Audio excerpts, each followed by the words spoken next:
Hi there. This is Bobby from Ragged Poet. Hopefully a quick video response to Shane, whose channel is called Read Wonder, I think, and Simon Hermit's Cave, formerly Two Spirit. They did a video this morning. Well, I saw it this morning. Called Meet the Shadow, I think the tag is, but I'll find out and put it down here. And Shane started it off, and he was talking about the shadow side and the dark side of himself. And then Simon responded, and then Annika, nobody here, responded. And all of their responses, well, when I listened, I heard Simon's video first, and when I heard Simon's video, I thought, oh, okay, so this is very much a Me Too, and I think it's going to be a Me Too for a lot of people. This sense of fear of life and failure, and every other person's life is better than your own, and, you know, we all get that.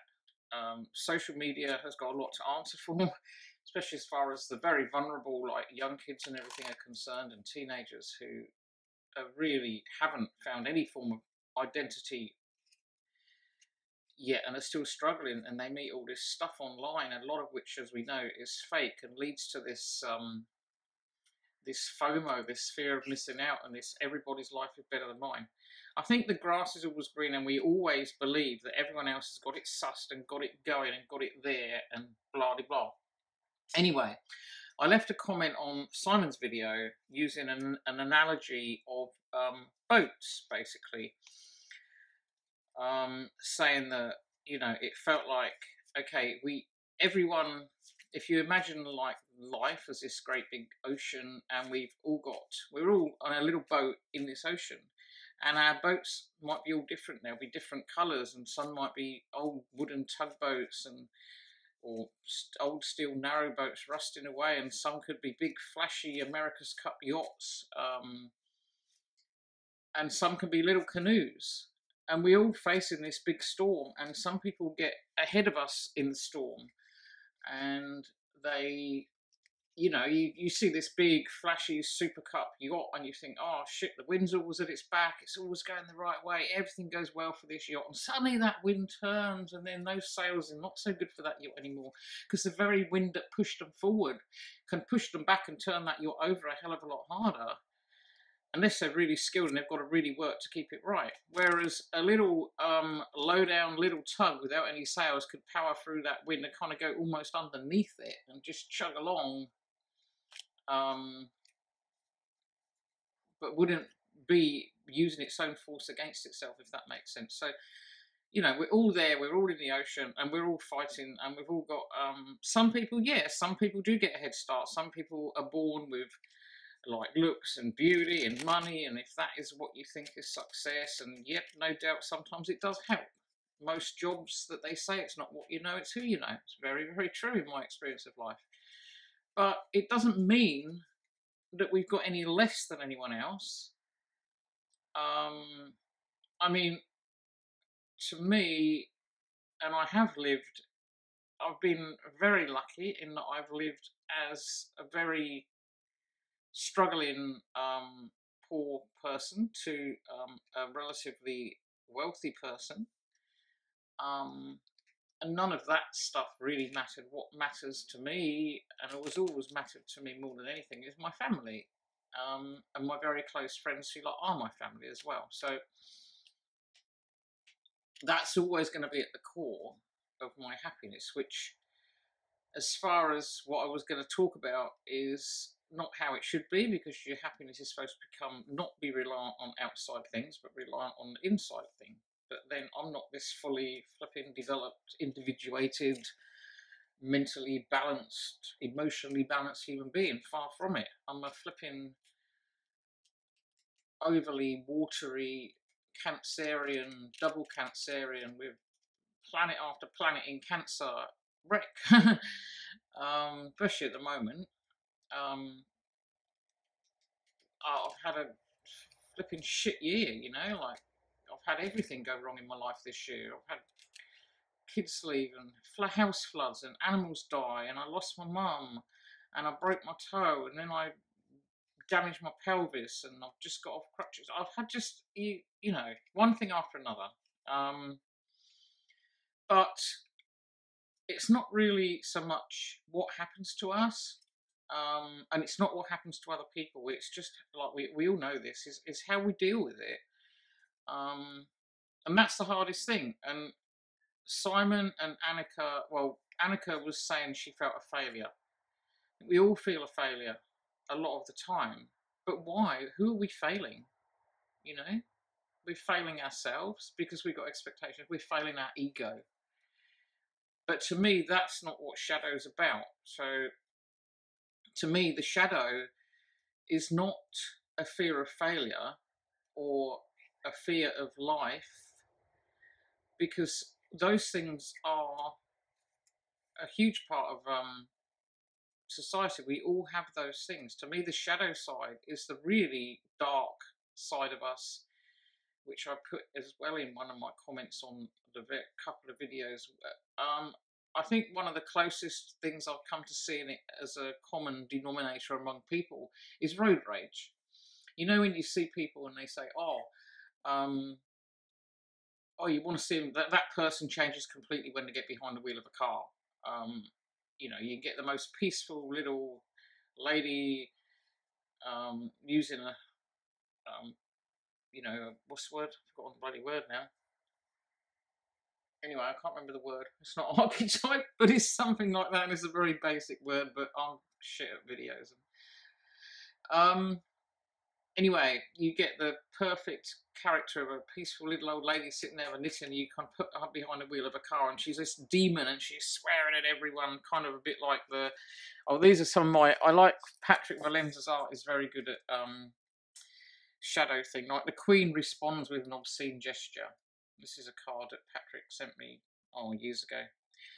But you know, imagine this is like the Queen. Imagine our Queen, like, well, not our Queen. You know, the Queen of England. Lizzie, you know, from the royal wave to this. I think road rage is just, I use road rage because you're driving on peacefully, someone drives you nuts and this side of you comes out and you're swearing and yelling and screaming at them. To me, that's kind of the shadow. That's a mild form of the shadow. But the shadow is this horrible thing and it's in all of us, and but some people it comes out more than others. Like, you know, psychopaths and things, the shadow side kind of takes over. So the demon, whatever you want to call it, takes over. And to me, that's the shadow. All these feelings of failure and stuff, and I'm not good enough, and things, to me, they're more about ego. They're conscious things. The shadow is always there in the subconscious, but now and again, it gains light. And it's healthy to not deny it. It's got to be acknowledged, but we don't have to give it free rein. And that's when it becomes dangerous. You know, like a really vicious dog off a lead. Like if you shut a dog in a cage and don't acknowledge it and don't bring it out into the light, and then you suddenly let it out, it's going to go freaking mad and probably kill people. Which is what could happen, I think, when the shadow is kind of suppressed. So, like Patrick Valenza does great. I all know I'm raving about my Deviant Moon and all my books, but if you look at some of these cards, these are off of I can't remember what this oracle deck was. It was a double-sided oracle deck when he did the normal one and then the paradoxical version. And so you've got the beast, and so the lights go in here. That's why I've got candles going. So you can see, like, looks to me like individuation. Individuation, did I mention that word before? That's Jung's story, tale of bringing the whole self together, all the parts of the self. And this is to me like, you know, the kind of maybe darker side of us trying to bring the shadow out a little bit and talk to him and say, come on, look, tell us what you know, tell us what you know. What's that one? Oh no, that's just the mad woman who also lurks within all of us. And this is a brilliant one. Look at that. I mean, for the shadow. eye, like seeing right through what this person could be cuddling that other them, but inside they really feel like, fuck, I want to wring your neck. And we all get it. It's okay. It is, you know, we'd feel ashamed of it. People get strange desires and urges and all kinds of things. Like revenge, you see, you might be saying on the surface, oh yeah, peace, love and everything, but at the end of it, but sometimes you might be thinking, I'd like to bite your head off. I love shadows. Like shadow, you can't have a shadow unless it's defined by light. So, and then when it gets absorbed into it, it disappears. So I have whole books about shadows. I don't know if you can see them here. I'm not going to move everything because of the candles. And the light will go. So there's one there, the short history of the shadow. Mainly it's about shadow in art, but it's also about the shadow in general. I'm just obsessed with shadows. I've got books about shadows, fairy tales. There's a lot of shadow work in fairy tales, and a lot of individuation work in fairy tales. Especially Little Red Riding Hood, which is one of my favourites. Like when the grandmother, actually, you know, when you look at the wolf dressed up as a grandmother, it could be the shadow side of the grandmother coming out, you know? This old hag putting on the wolf mask and showing out her shadow side. So, and that's kind of a lot why I like the Deviant Moon Tarot. And think of stories, you know, like is it Pinocchio and the Conscience and stuff like that. I mean, so many, this little oracle deck here, I think this is Whispers from an Inkwell. It's got some of the drawings in it, are very, very kind of shadowy, and to me, pretty Jungian. I see a lot of embracing the shadow in Patrick's art, and I love it. That's why I think why I love it. And kind of this could be like, you know, some shadow thing trying to climb out. Some enjoyed the day more than others. Even the birds abandoned me. So there's the kind of ego shadow, if you like. The end of peaceful days. Spirit girl came down from the sky and reminded the demon not to speak so freely. Calm thy road rage. Denying the bugs. So, I mean, you can say what you like about them. These are things I pick up. So this is a diagram that I made. This is how I see this whole shadowy thing. Right, so according to Jung, the process is, this is very, very basic. I'm not going to attempt to explain this any further than the really basic cartoon that I've done here. So this is how I understand individuation. So we've got the mask, the persona, which is the mask we wear, the role we play in society. And that's that front bit. This would actually, we could, you know, you can do tarot spreads. I think I've done a tarot spread around this before. So this is the role we play, sorry. This is the ego, the I ego, I this, I that. I'm afraid of failure. I fear this. I'm a failure. That's all ego. This is conscious, that bit. This side, the shadow, which is what I just tried to describe in what I think it is. And I'm not saying I'm right. This is just perfect, just my opinion. Caveat there. Do not quote me or whatever. Animus and anima, which is the embracing the male within the female and the female within the male. That's another very important part of individuation, which is why there's so many more probably fucked up men around and women, especially in cultures where you've got to be a man, like, you know, Victorian England, when it doesn't do for a man to show emotion or his feminine side. New Zealand's very much like that. It's like very much a case of the Kiwi man and she'll be right, and, you know. I feel sorry for guys brought up in this culture because it's, well, especially in rural communities, it's very much, guys have got to be guys, you know, they've got to go and kill shit and drag animals around on their backs and stuff like that. And then all of this together becomes the self. So, I mean, you probably could put the self there, integrating the whole lot. And that means acknowledging every aspect of this. So, the unconscious ones, the shadow and the animus and anima, have got to integrate with the ego and the persona, and they've all got to live happily together. I think very few people probably achieve this. So that's conscious, that's unconscious. And within the unconscious, we've got the collective unconscious, which of course is where tarot comes in and all the archetypes. Because we all have these different archetypes that show up in the 22 major arcana of the tarot.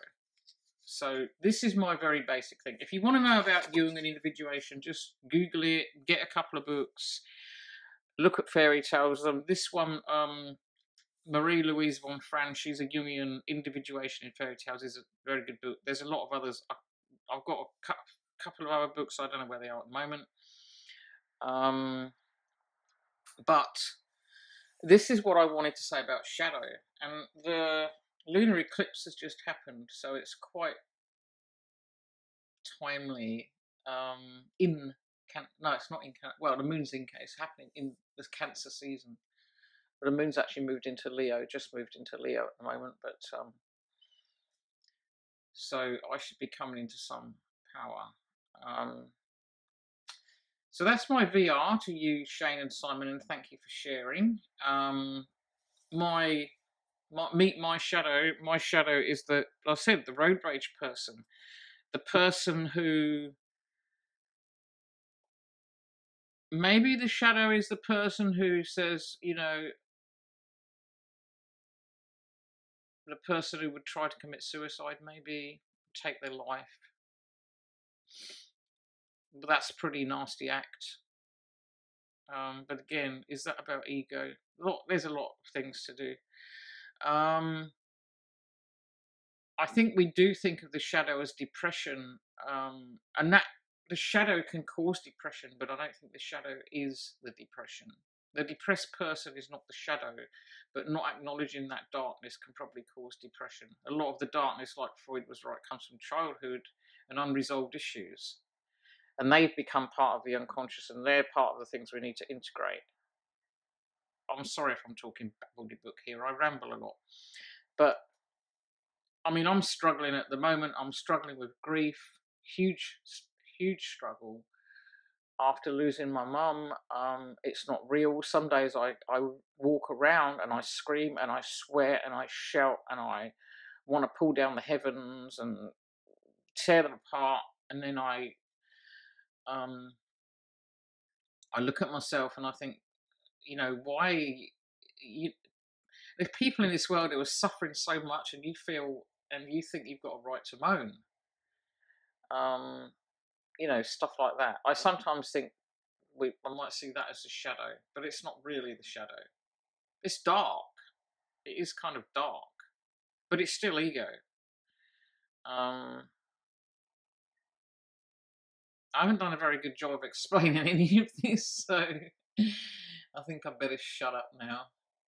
But yeah, it is what it is. And yesterday I got rid of my crutches, and today I am walking without them, painfully, but I'm doing it. And on Sunday it's my birthday, and I made a video about a year ago, like 100 favorite things about gratitude, and so my current focus is gratitude, because as I've said over and over, it is the most powerful magic we've got. So I'm spending today trying to be grateful and find things in my life that I'm really grateful for, instead of focusing on all the shit that's gone on in my life, and trying to, like, looking at my mum. And I mean, I am always grateful when I think of my mum, and I love that I had this mum that I love so much, and there is no grief without love. Love is the shadow of grief. I mean, grief is the shadow of love. See, I'm going to go now, because otherwise I'm going to drown YouTube in my emotional Cancerian, double Cancerian energy, triple, quadruple, sequential, whatever the bloody word is, energy. And on that note, I'll say, have a good weekend, have a fantastic new moon, and bye-bye for now.